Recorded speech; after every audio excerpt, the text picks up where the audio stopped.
I'll be speaking upon the psychological readiness in cricket and return to sports after ACL reconstruction. So,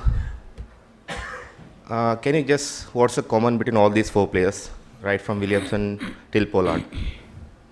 So, all of these guys have undergone ACL tears and then had to undergo ACL reconstruction, and moreover, they returned to sports successfully. Pollard suffered twice. Even then, he came back to play. So, coming to the introduction, so anterior cruciate ligament injury has a profound effect on psychological status. Poor psychological mind will definitely have an increased risk of re-injury and poor return to sports. Those returning to sports have shown, those not returning to sports have shown decreased performance and increased re-injury rates. So the aim of this study was to identify if there is any difference in return to sports after ACL injury in amongst cricketers versus non-cricketers, and to evaluate if psychological state of mind is better in patients who have returned to play amongst cricketers versus non-cricketers. So the null hypothesis that we considered was there was no difference between the two groups. So we had a cohort of 51 patients. They were taken from period of 2019 to 2022. So we had 48 males and 3 females. All the patients underwent ACL reconstruction with bone patellar tendon bone graft, and all of them had a uniform post-operative rehabilitation. So the two groups were cricket versus non-cricket. The non-cricket consisting majority of kabaddi, volleyball, basketball, and football. The mean of the scores were compared with each group and to see if there was any difference between the groups.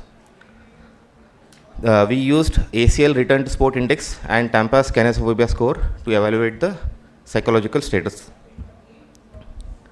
So, in total, considering all the 51 patients, 62% returned to sports at an average time of 8.9 months after surgery.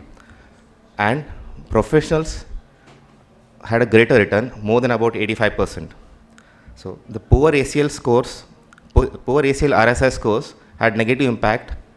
And then the higher level of participation with male gender and younger patients had a better ACL RSI scores and lower scores in kinesophobia, that is better Tampa's rating.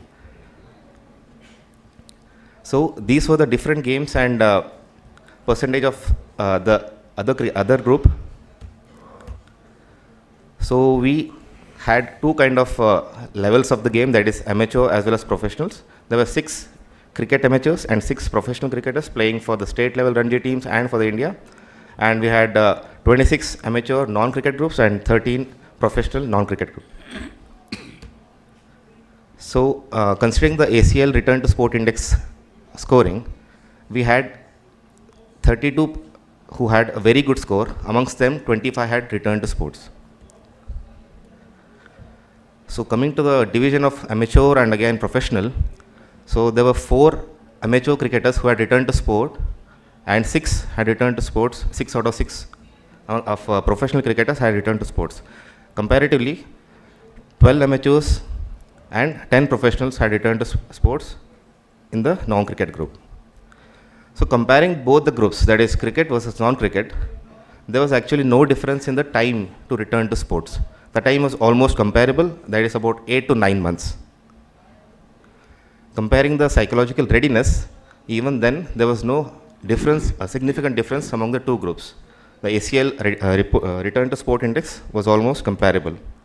Similarly, there was also no difference found in Tampa's kinesophobia score.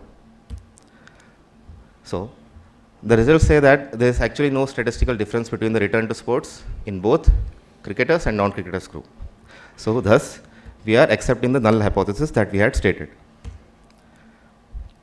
So, an RSI score of 60 is said to have a better propensity for return to sports, whereas the Tampa score more than 37 indicates a greater fear of re-injury. So, the Tampa score has to be less than 37 and the ACL RSI should have a score of more than 60.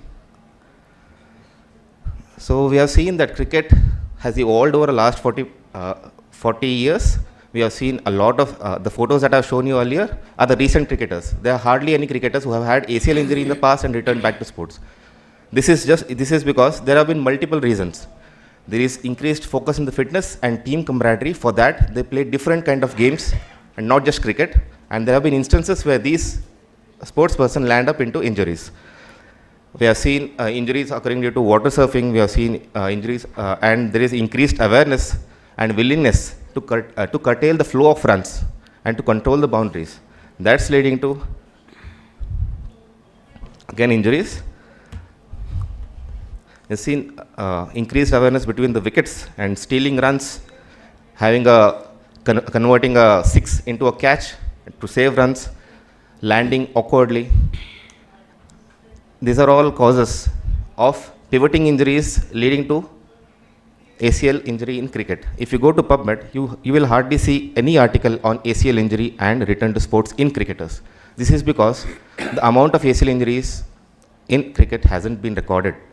It's just because the game is not so pivoting as compared to kabaddi, football, and volleyball.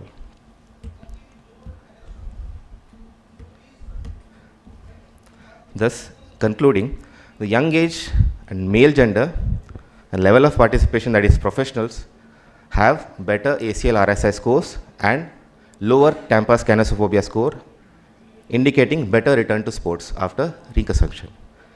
And thus, consideration of psychological readiness is as important as other physical tests that we do, that is single hop, multiple hop, cross hop, vertical hops.